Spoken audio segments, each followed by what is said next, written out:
Halo semuanya, Assalamualaikum warahmatullahi wabarakatuh. Perkenalkan, nama Bapak Nesya Kusnandar. Nah, Bapak akan mengajar mata pelajaran matematika untuk kelas 7 kalian semua.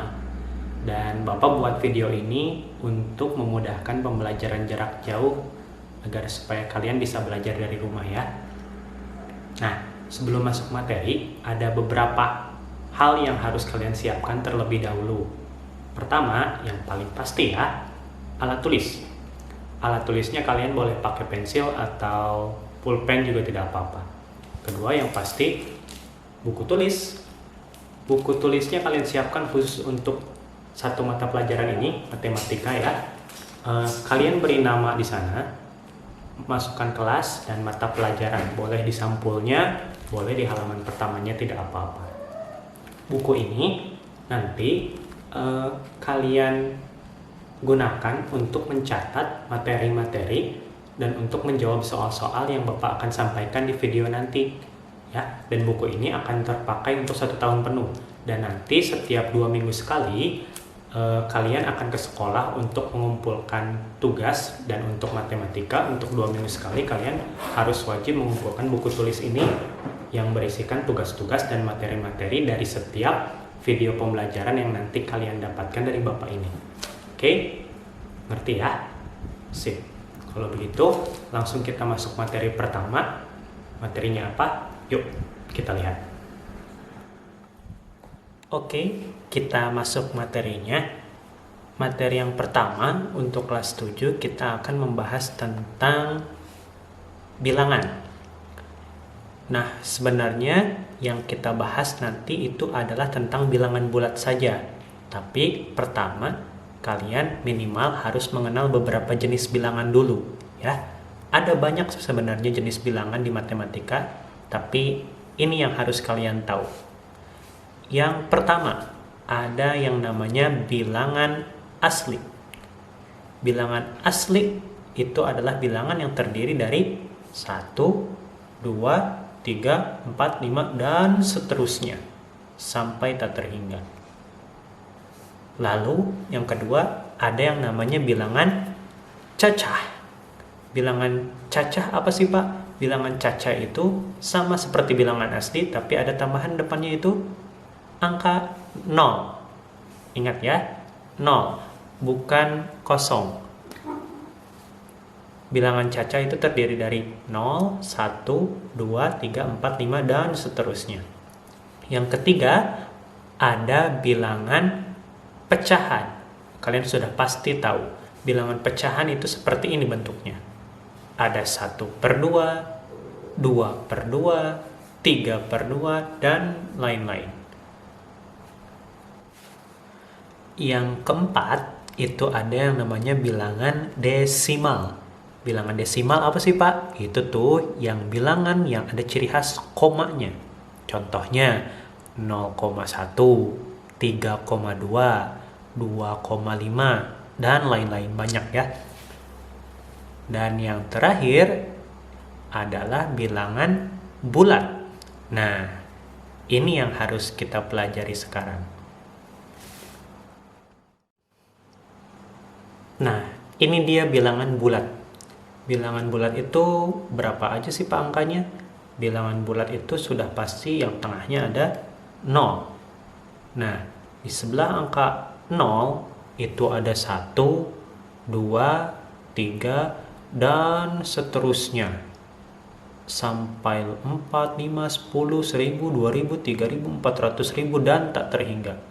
Dan kalau ke sebelah kiri 0, itu ada negatif 1, negatif 2, negatif 3, negatif 4, negatif 5, negatif 6, dan seterusnya sampai tak terhingga. Oke, itu ya. Itu namanya bilangan bulat. Jadi ada bilangan bulat negatif, ada bilangan bulat positif juga. Oke. Nah, kalau Bapak buat garis seperti ini,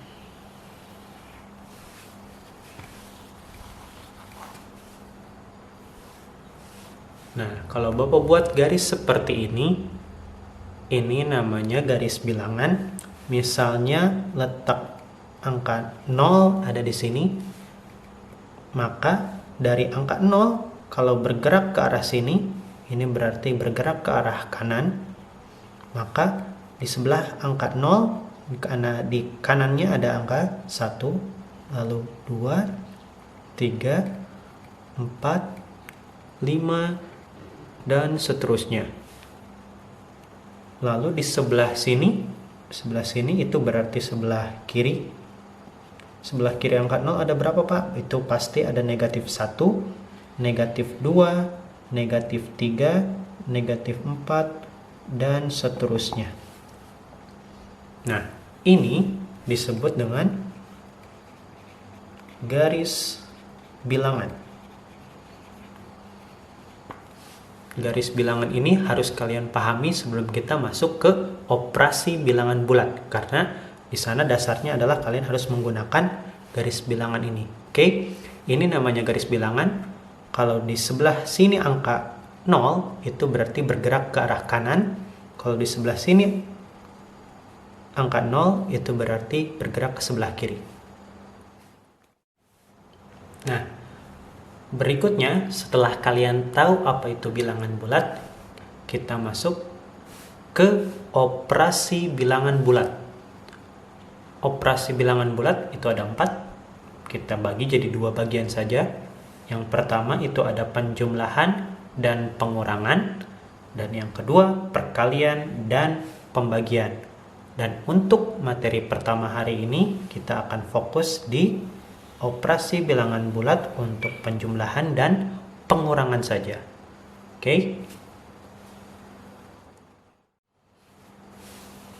Oke, yang pertama penjumlahan dan pengurangan bilangan bulat.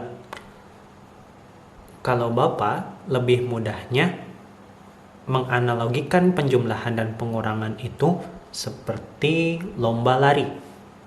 Jadi ada yang mau lari nih, mau lomba lari, otomatis si pelari harus tahu garis startnya di mana. Setelah tahu garis startnya, dia mau bergeraknya atau larinya kemana? Apakah ke kanan, atau ke kiri? Setelah tahu nih mau bergerak kemana, dia bergeraknya berapa langkah? Berapa langkah ke kanan atau berapa langkah ke kiri? Nah, setelah bergerak beberapa langkah ke kanan atau ke kiri, nanti dia pasti sampai di sebuah titik, yaitu garis finish. Nah, ini analoginya. Ini analogi kita gunakan untuk di mana? Di garis bilangan. Contoh.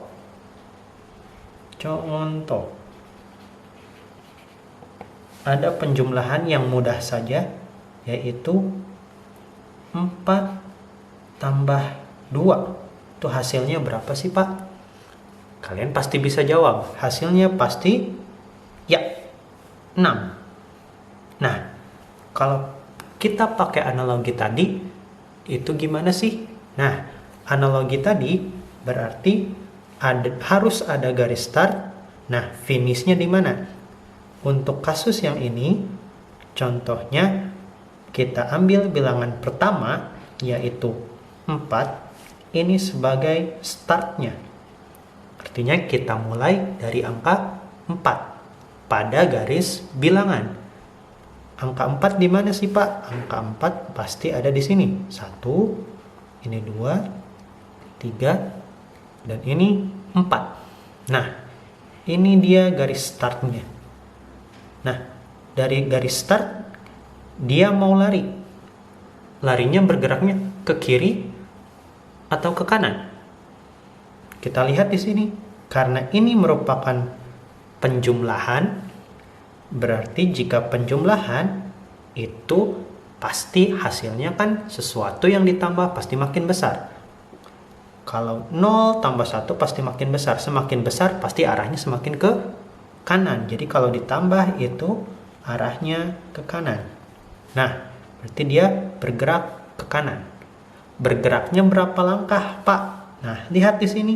ditambah berapa? Ditambah 2. Artinya dari start 4, dia bergerak ke kanan 2 langkah. 1, 2.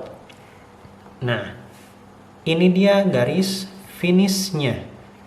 Dia finish di angka berapa? Setelah 4 sudah pasti 5. Setelah 5 yaitu 6. Maka hasilnya adalah 6.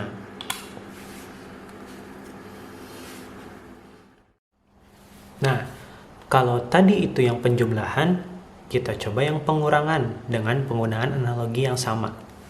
5 kurang 3. Pasti kalian langsung bisa jawab. Hasilnya adalah iya, 2. Nah, kalau dipakai pada garis bilangan, itu gimana sih, Pak? Nah, berarti seperti tadi, kita harus tentukan dulu titik startnya. Titik startnya ada di mana? Di bilangan pertama, yaitu 5. Ini adalah garis startnya atau titik startnya. Mau langsung buat 5 di sini? Boleh. 5. Atau mau buat dulu nolnya di sini tidak apa-apa. 0, ini 1, ini 2, ini 3, ini 4. Yang penting startnya berarti kita mulai dari angka 5. Nah, dari garis start ini dia bergeraknya kemana? Ke kanan atau ke kiri? Kita lihat dari sini. Karena ini merupakan operasi pengurangan, berarti kalau pengurangan bergeraknya kemana? Sesuatu yang dikurangi hasilnya pasti akan semakin kecil. Bilangan yang makin kecil ini arahnya kemana? Ke kiri. Berarti kalau dikurangi itu arahnya ke kiri. Kebalikan dari penjumlahan ya. Kalau penjumlahan ke kanan, pengurangan ke kiri. Berapa langkah ke kiri, Pak? Lihat di sini. Bilangan keduanya berapa? 3. Artinya dari garis start 5, dia bergerak ke kiri 3 langkah. 1, 2, 3. Maka finishnya adalah di sini, yaitu di angka 2. Ya.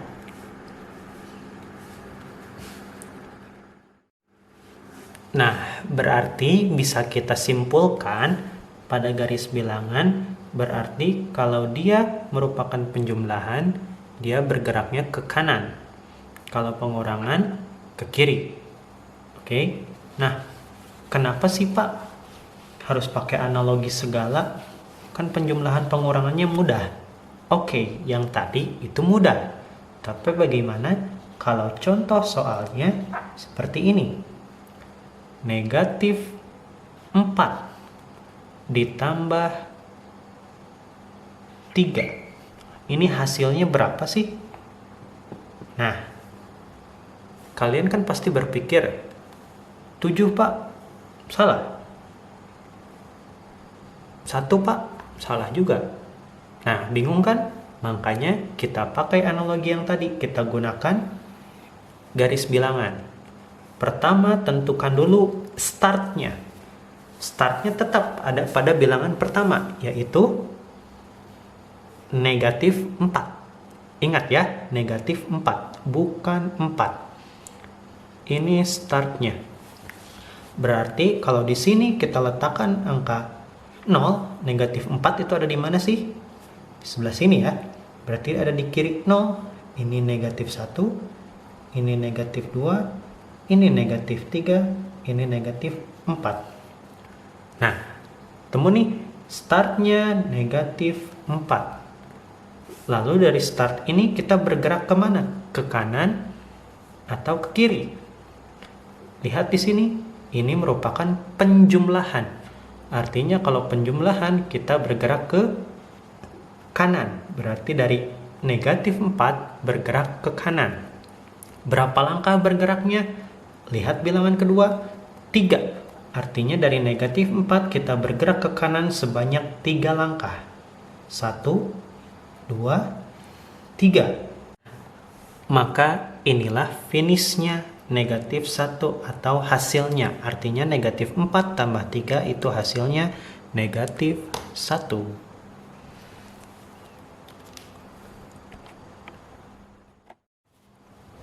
Kalau tadi penjumlahan, kita coba sekarang contoh soal pengurangan. Memang tidak ada bilangan negatif, tapi kira-kira kalian bisa tebak tidak hasilnya berapa? 3 dikurang 5 sama dengan berapa? Kalau kalian yang menjawab 2, itu salah. Kalau bukan 2 berapa, Pak? Makanya kita coba pakai analogi yang tadi. Kita buat garis bilangan terlebih dahulu. Kita tentukan startnya. Startnya ada di bilangan berapa? Bilangan 3. Ini adalah garis startnya. Berarti 3 itu ada di sebelah mana? Kalau kita buat di garis bilangan, berarti 3 itu ada di sini. Ini startnya. Dari garis start ini, kita akan bergerak kemana? Ke kiri atau ke kanan? Maka lihat operasinya di sini. Ini merupakan operasi pengurangan. Artinya dia dari 3 atau dari start ini bergerak ke kiri. Bergerak ke kirinya berapa langkah? Kita lihat bilangan keduanya 5. 3 dikurang 5 artinya dari 3 dia bergerak ke kiri sebanyak 5 langkah.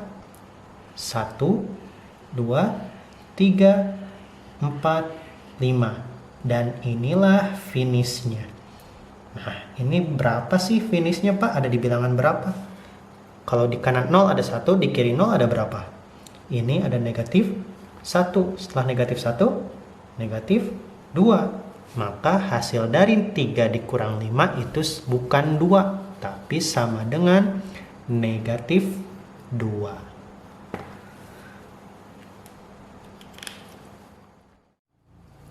Ya, mudah-mudahan kalian mengerti dengan penjelasan yang tadi. Nah, biar lebih mengerti lagi, kita coba dengan soal-soal ini. Kalian coba kerjakan soal-soal berikut ini, ada 5 soal, dengan cara yang tadi Bapak jelaskan, dengan menggunakan analogi garis start, finish, dan garis bilangan. Oke? Kalian kerjakan masing-masing soalnya, kerjakan di buku tulis kalian dengan menggunakan caranya. Menggunakan cara yang bagaimana? Yang tadi, jika negatif 5 tambah 4, kalian buat dulu garis bilangannya, maka startnya ada di bilangan berapa, maka finishnya sampai berapa, kalian buat garis bilangannya. Oke, silahkan kerjakan 5 soal ini. Selamat mengerjakan.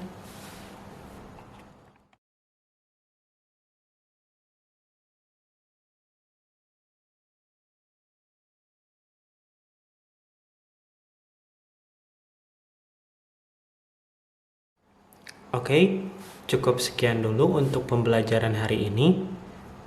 Jangan lupa dikerjakan soal-soalnya. Nanti setiap 2 minggu sekali dikumpulkan ya buku matematikanya. Sampai bertemu lagi di pembelajaran berikutnya. Assalamualaikum.